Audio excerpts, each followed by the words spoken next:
Welcome back. All right, news of the day video for all you fine people on the internet for your Tuesday, October the 15th. We're halfway through October already. Technically, it's 15 and a half, so at noon, I could wait 12 minutes. I'm not going to. Not wearing a watch either. All right, so we'll start things off at the top of the board. Sound good? Yep. All right, so Coach Bednar, after last night's game, stated that that was the worst defensive game they've played so far this season. The game against the New York Islanders, the video that I did this morning, also probably their worst game just overall. And so that's where it gets tricky, is being able to turn that around. Cale Makar did not shy away from questions on his play either, and stated that the game would have been closer if he didn't play. Makar is very much a high-risk, high-reward type player. You're going to have nights where he looks fantastic. You're going to have nights where he's struggling. The thing with Makar is you're going to have more nights where he looks fantastic than struggling, so maybe he's just getting the bad games out of the way early in the season. You can look at it that way, but at least the Avs aren't shying away from it. They're not, no, we'll pull out of it and all this. I find it far more frustrating when it's a team I root for that loses, and all the guys in the locker room are like, we'll be fine. It's no big. That's no big. It'll be fine. We have a lot of faith in each other in this locker room. We'll be good. And it's like, okay. Ottawa news. So it's concerning how little information we're getting on Ullmark. Now it's possible the Sens don't really have it either. He's going to be checked out by team doctors. Word that it's some kind of a strain, but that's so vague. It could be a million different things when you're just saying strain, right? Could be MCL, ACL, core muscle. Who knows? And so he will be checked out by team doctors. Now, the next game for Ottawa is on Thursday against New Jersey. So they do have a couple of days off before their next game. And as they showed last night, they can score. They can score some goals. So we'll see whether or not they're able to get enough goals to get themselves around this. For a little while here that Ullmark could be out. Again, we don't really have a time frame.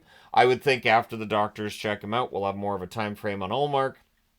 And if you're a Sens fan, you're hoping he's fine. That's the hope if you're a Sens fan, that he's fine. He's not going to miss more than a week. He's out. He's fine. He'll be fine. So the Edmonton Oilers, making a lineup change for tonight, have basically put together the super line, that top line of Draisaitl, McDavid, and Hyman. This pulls Nugent Hopkins up, and it generally I prefer when their top three centers are McDavid, Draisaitl, and Nugent Hopkins, because then you've got three pretty darn good centers for the team. The thing is, of course, Draisaitl's off to a slow start, so this may very well be seen as kind of a way to get McDavid and Draisaitl together, get them to start scoring some points together. McDavid's just got a couple of assists through 3 games as well. Hyman doesn't have a point as of yet, so putting the 3 together may work. Of course, tonight they're playing against the Flyers, who, are bringing in the Michkov show with them. Michkov versus McDavid. Do not make a drinking game out of how many times they talk about Michkov and make McDavid comparisons. It probably won't go well for you. But at any rate, should be an entertaining game tonight. And so let me know your thoughts on that. Dallas, and proving why it's not necessarily a good thing for me to be wearing a team's jersey for a news video. Matthew Dumba, lower body injury for him. He's week to week. So again, I usually look at that as a minimum being 2 weeks. Dumba, again, it's a small sample size. I don't think he's hurt Dallas since he joined the team, but it is a very small sample size. They are also going to be without Sagan, who's dealing with a lower body injury. He is seen as day-to-day. Sagan's had a strong start to the season, so that's troubling. The good news for Dallas is that Maverick Bourque is set to make his season debut tonight against San Jose. And I guess the other good part is it's a game against San Jose. It's one Dallas should win. Although, honestly, when I was doing the preview for that yesterday, I was thinking, I could put a trap magnet right here, but I didn't. At any rate, Bourque's going to play against San Jose. We'll see which line he ends up on and how Sagan being out is going to affect the team. But Dallas has some depth, and so this gives them a chance to show we have the depth. We're going to be just fine. Coach Carberry in Washington saying that Matt Roy is going to miss a decent amount of time, which is about as close to an actual estimation as we're getting here. He's listed as day-to-day. We'll see how long he's out. Of course, they paid a lot of money to bring Matt Roy in as a free agent, so the hope would be he's not going to be out for that long. So in tonight's game, Vrana's going to play. Milano's coming out of the lineup, so Vrana gets a chance to play his first NHL game in a while. and we'll see if he's able to get that offense going for the Washington Capitals. Although in the one game they've played, they did get 3 goals, so it's not like they're hurting. And of course, as I mentioned in the news video yesterday, Ovechkin's going to be playing on the right side tonight. And Ovechkin has played right wing before, and we'll see if that gets the goals going for him or if that changes things up. Coming into tonight's game against the Vancouver Canucks, the Tampa Bay Lightning are getting Michael Eyssimont back. So he comes off of IR. He only misses 1 game because of the way that the schedules worked out, because of the game, of course, that was postponed from Saturday. So Eyssimont just misses the 1 game. Bottom 6 forward, some physicality there. We'll see how things go for Tampa Bay against Vancouver. Brandon Saad is expected to play tonight. And this is one of those things that shows how hockey culture has changed over the years. Back in the 80s, I don't remember a player leaving the team to be with his wife for the birth of a child. Like, I just don't remember that ever happening. And, for Saad to have missed, a few games to be with his wife after she had their 3rd child, I think it's a great story.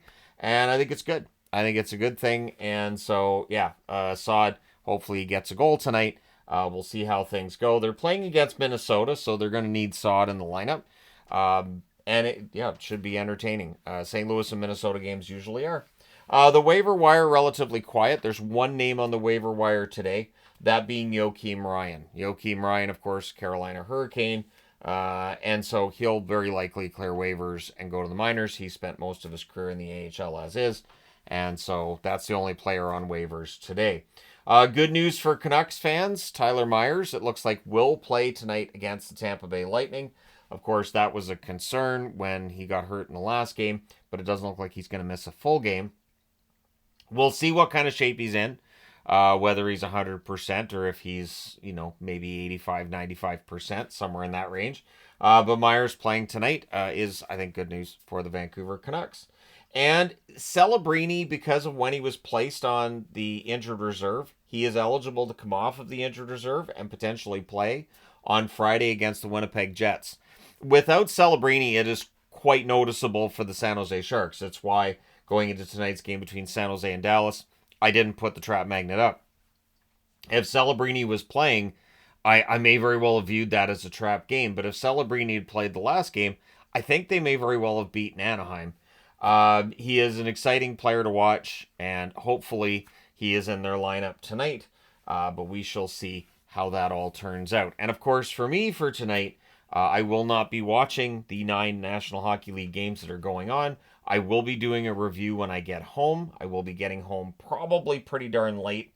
When it's a concert and there's 3 bands, you can count on it being probably at least 3 hours, probably more like 3.5 hours.